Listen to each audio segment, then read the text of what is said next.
Central to Tibetan Buddhism is the belief in the Bardo, an intermediate state between death and rebirth. The Bardo Thodol, commonly known as the Tibetan Book of the Dead, provides guidance for navigating the Bardo and achieving a formidable rebirth or liberation from the cycle of rebirth altogether. Largely spiritual process is a kind of an entertainment. Go to discourse after discourse, discourse after discourse, read more and more books and debate how your Atman, Paramatman, your soul is floating here, there and about heaven and hell and everything. This is the only culture which enshrined liberty and freedom as the highest goals of life. Once you're born in India, your goal is Mukti, not God, not heaven. Your goal is Mukti. Today we are going about talking as if the idea of liberation, idea of freedom came to us from elsewhere, but it is not so. For thousands of years, we have always held this as the highest goal in our life. God is not important. God is just a stepping stone. Your mukti is important. Is that so? They've always told you this. Either with God or without God.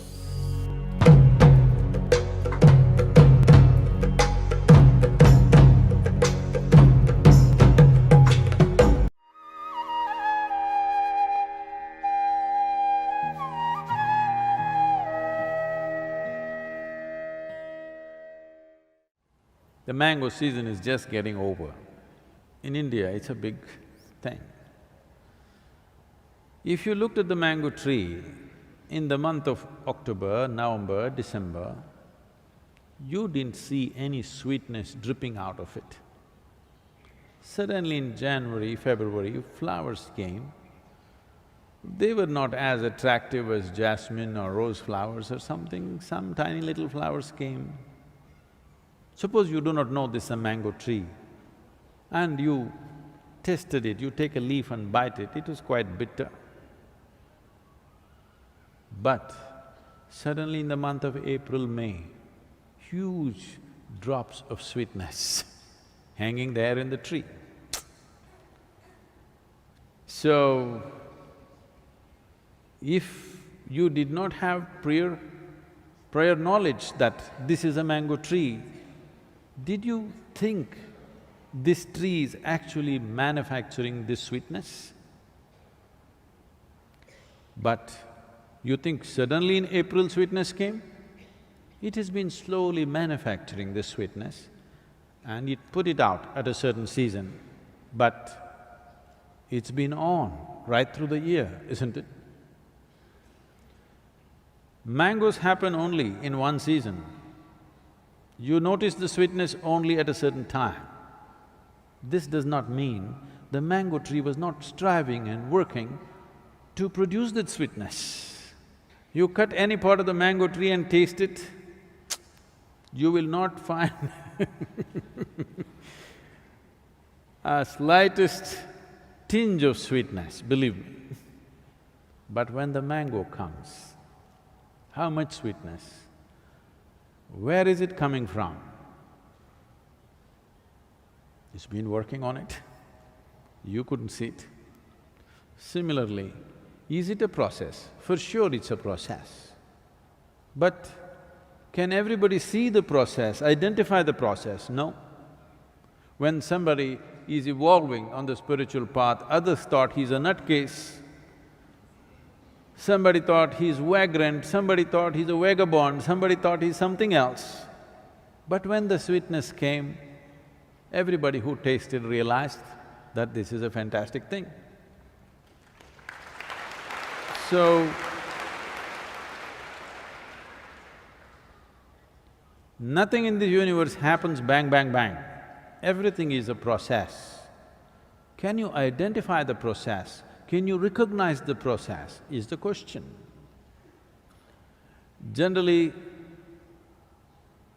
anybody who carries, generally among human beings, when they're children, any child which carries a certain level of genius within him, which is irrepressible.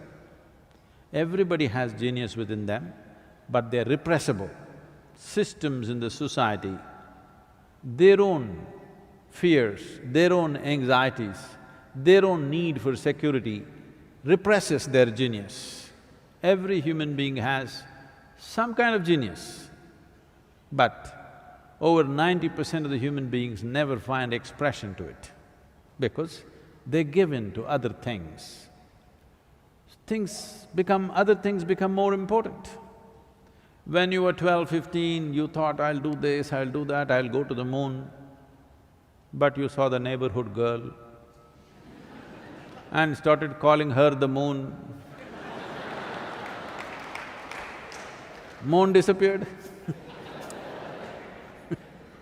So, like this, in everybody, the possibility is wide open. The thing is, can you sustain the process and allow it to become that possibility? Between possibility and reality, there is a distance. Most people neither have the courage nor the conviction to walk the distance. Largely, spiritual process is a kind of an entertainment. Go to discourse after discourse, discourse after discourse, read more and more books and debate how your Atman, Paramatman, your soul is floating here, there and about heaven and hell and everything, but do nothing about this. It's largely like entertainment. So, there is a process for sure. The process can be approached consciously or it may be an unconscious process, but you're doing the right things. This is the beauty of this universe. Whether you know or you do not know, knowingly or unknowingly, with discipline or with indiscipline, with love or with hate, if you do the right things will happen to you. That is the beauty of this universe.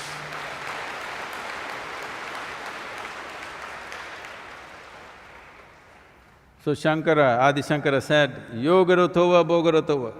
Somehow, either through yoga or boga, somehow do it. Somehow find the truth of your inner nature, because what we are considering as truth is simply this. Whatever works on all levels of life must be the truth, isn't it? Whatever really works on all levels of life must be the truth. Whatever you know in your life, test it right now, because you have a mind which can project. Right now, you are striving for a certain level of income or a certain kind of house or a car or something else or something else. Put yourself in different stages of life and see if it still means a lot to you. See, suppose not tomorrow, let's say 100 years later, you're on your deathbed. Just see if your jewelry, your makeup, your car will mean something to you on that day. This does not mean you must give it up today. It is just that you must keep it in its place, you must not carry it in your heart.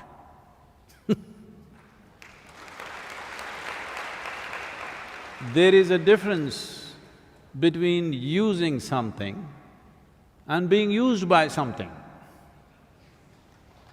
Most people do not know how to use the things that they buy. The things that they buy are using them up. They're enslaving the human being. Whatever things you want to use, you can use, that's not an issue. But the problem is, you let those things use you, this is not okay. So if you just take care that you are not used by anything, you understand the limited role that everything has in your life, the limited role of your education, the limited role of your career, the limited role of your marriage, the limited role of your relationships, the limited role of your wealth, the limited role of everything that you're doing. If you understand where one thing begins and where it ends, then you don't have to do anything. Spiritual process is on.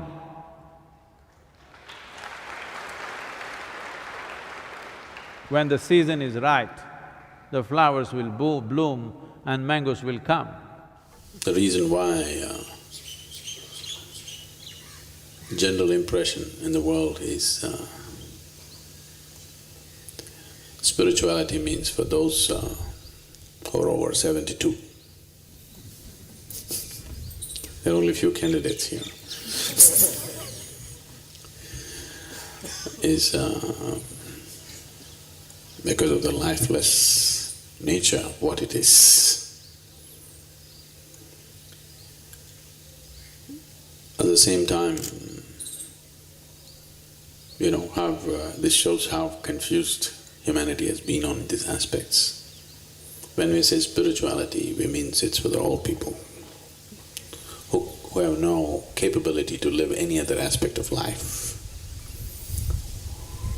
If you can't eat properly, if you can't live properly, if your head has begun to shake, then go sit with the guru and talk something spiritual. But at the same time, when we say somebody is spirited, it means he's full of life, isn't it? So, if being spirited is being full of life, being spiritual must be enormous amount of life, isn't it? But unfortunately, it's generally got this impression because of the way it's been propagated, presented and misused in so many different ways.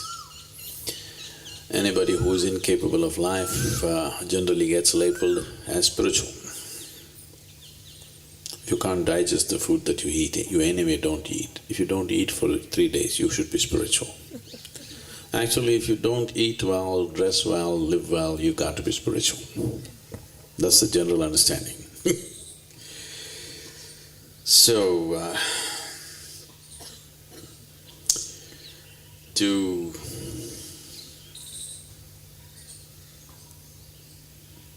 we must drop the word spirituality. People, all of you should drop this idea, I'm on a spiritual path. There is nobody, no human being who's not interested in life. If it's not working for him right now, he says he's not interested.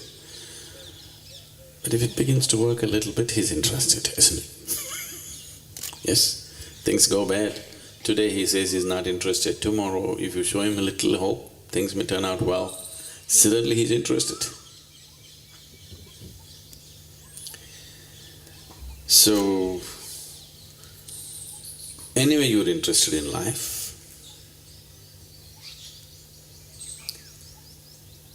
you better be interested in it totally.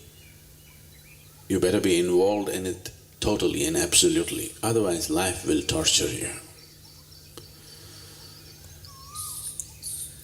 Either you must be fully alive or you must be dead.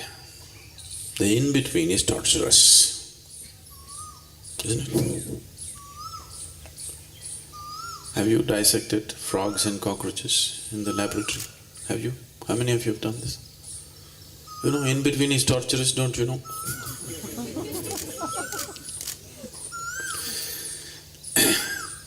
One part is working, another part is not working, is always torturous, isn't it? So people should not wait for life to become torturous and then try to become fully alive. Spiritual process means you are alive in all dimensions, not just in the physical dimension. Everything in you is absolutely, fully alive, lit up. If this doesn't happen, one way or the other, life will become torture. Nothing need to go wrong. In fact, if everything goes right, it becomes much more torturous rather than being something wrong. Because if something is wrong, you'll be fighting to fix it. It'll keep you busy. If everything is perfectly right with your life, you will become even more sick than something being wrong. Don't you see that? When everything is right, people are far more sick and suffering. Then something is wrong means it becomes a challenge, you want to fix it. Most people cannot remain mentally healthy if you fix everything for them in their life, really. Just every aspect of their life, you fix it perfectly and give it to them, 60–70% of the population will become psychologically ill. Right now they're staying healthy because they're fighting for something. They got some cause going.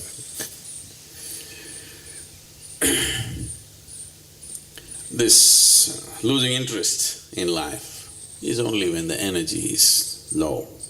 When you feel low like this, you go, enough, no, it's all right, what? But little burst of energy inside of you, you're interested. When you're keeping only parts of your life alive and try to fix it with outside support, this is how life will be. If something on the outside collapses today, you want to die. Because staying half alive is a very difficult thing to do. It's a very torturous thing to do. Only your physical body is alive. Only a part of your mind is alive. This is how most people are living. To be spiritual means everything in you is alive, absolutely. Now there is no choice about being alive or being dead, should I live, to be, not to be. To be or not to be is supposed to be a very intelligent question. It always sounded as the dumbest question to me. One who has not tasted life, one who knows only life by thought, only in his mind such questions will come. If you're alive to your fullest extent, to be, not to be will never come, because whatever happens you will be. Even if you jump into the Hogli, you still be. So, spiritual process is not for the dead or the dying. It's for those who are alive and who wants to become fully alive, absolutely alive, to be alive in all dimensions of who you are. If this doesn't happen, life will torture you in so many ways. It doesn't matter what you fix. It doesn't matter you fix up your finances, it doesn't matter you have insured relationships around you. Insured relationships are always torture anyway. Whatever you fix in your life, still life will torture you because you're half alive. So this idea we have to remove from the world that spirituality is for the dying, it's for the living. Nobody is dying, everybody is living. You can either live with the body or without the body. Really. You can either live with what you have picked up from this planet, or you can live without it, but you're still living. So there are no dying ones on the planet, there are only living ones. Some people are preparing to pay back their loan that they gathered from Mother Earth. Some people are trying to hold it for some more time. But you never know when she'll collect it anyway.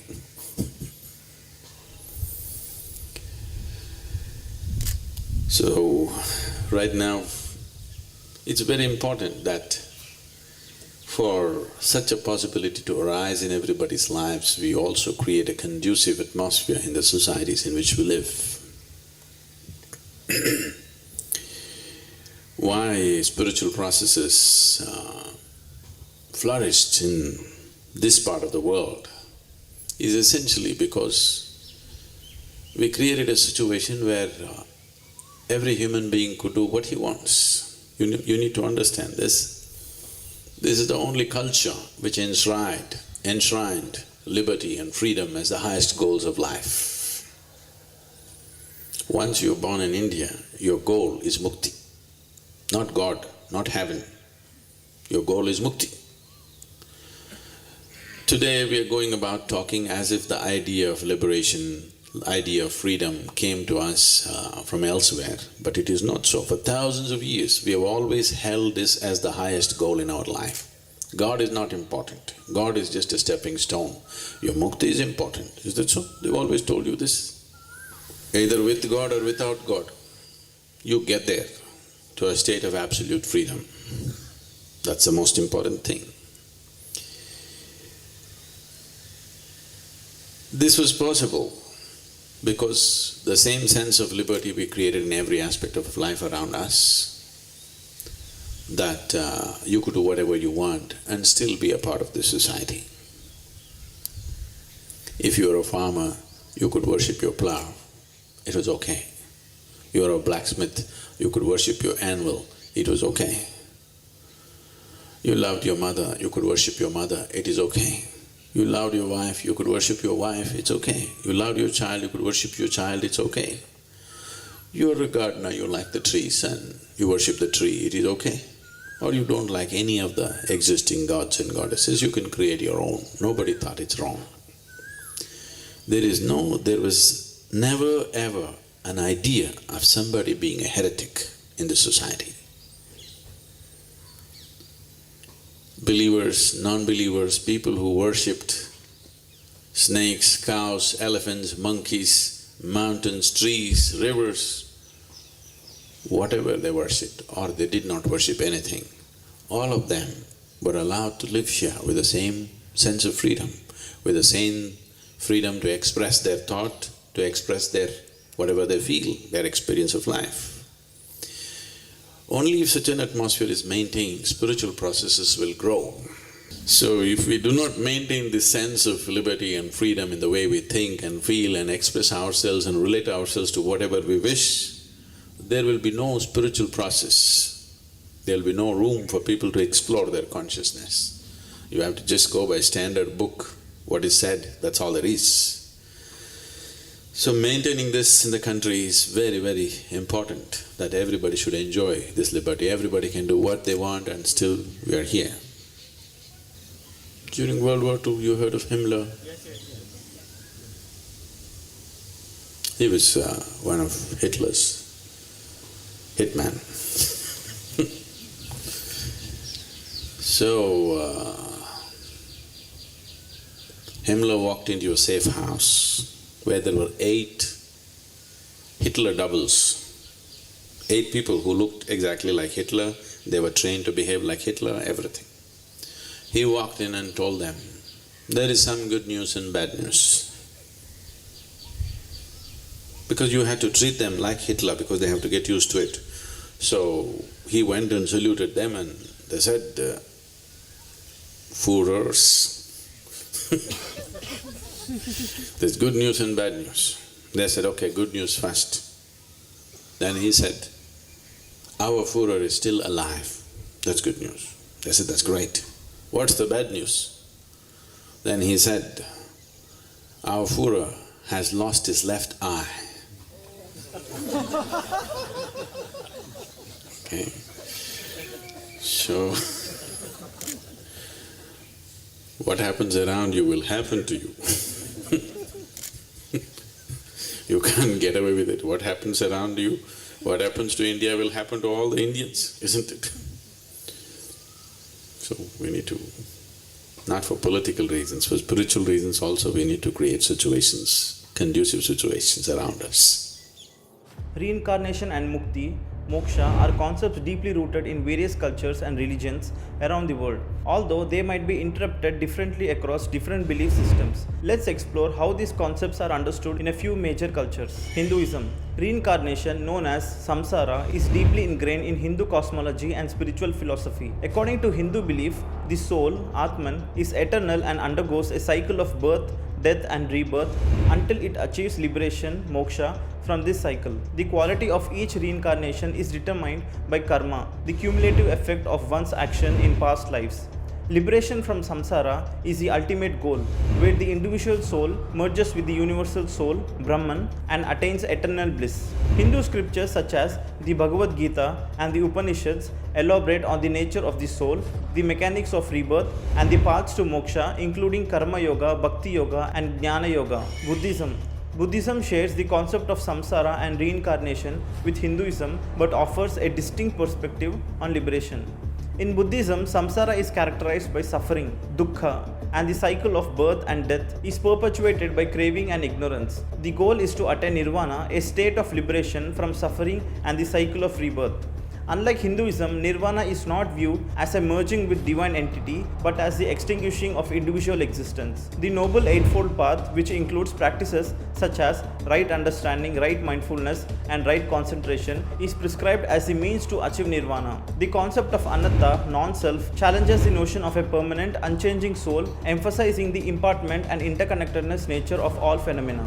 Jainism also subscribes to the belief in samsara and the cycle of rebirth, but offers a unique perspective on liberation. According to Jainism, the soul jiva is distinct from the body and possesses inherent qualities of knowledge, perception, and bliss. Liberation, moksha, is achieved through the realization of one's true nature and the shedding of karmic bondage. Unlike Buddhism, Jainism does not possess a divine entity as the ultimate goal but emphasizes self-realization and the cultivation of virtues such as non-violence, ahimsa, truthfulness, satya, and non-attachment, aparigraha. Practices such as meditation, asceticism, and adherence to ethical perspectives are central to the Jain path to liberation. Sikhism incorporates elements of Hindu and Islamic spirituality but offers a distinct perspective on reincarnation and liberation. Sikhs believe in the cycle of birth and death, samsara, and the concept of karma, but they emphasize the importance of devotion to Vaheguru, God, as the means to achieve liberation. The ultimate goal is to merge with the divine and attain liberation from the cycle of rebirth.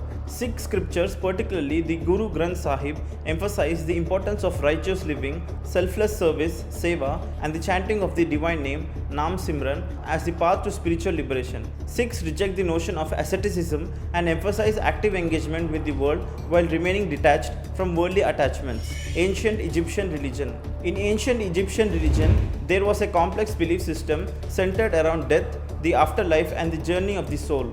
The Egyptians believed in an afterlife where the soul would undergo a series of trials and judgments before reaching its final destination. The preservation of the body through mummification and the burial with grave goods were believed to ensure a successful transition to the afterlife. The concept of Math, representing truth, balance, and order, guided the soul's journey through the underworld. While not explicitly reincarnation in the traditional sense, the Egyptian belief in the afterlife shares some similarities with reincarnation beliefs in other cultures, particularly in the idea of soul's journey to a higher state of existence. Tibetan Buddhism. Tibetan Buddhism, influenced by Indian Buddhism and indigenous Tibetan beliefs, offers a unique perspective on reincarnation and liberation. Central to Tibetan Buddhism is the belief in the bardo, an intermediate state between death and rebirth. The Bardo Thodol, commonly known as the Tibetan Book of the Dead, provides guidance for navigating the bardo and achieving a formidable rebirth or liberation from the cycle of rebirth altogether.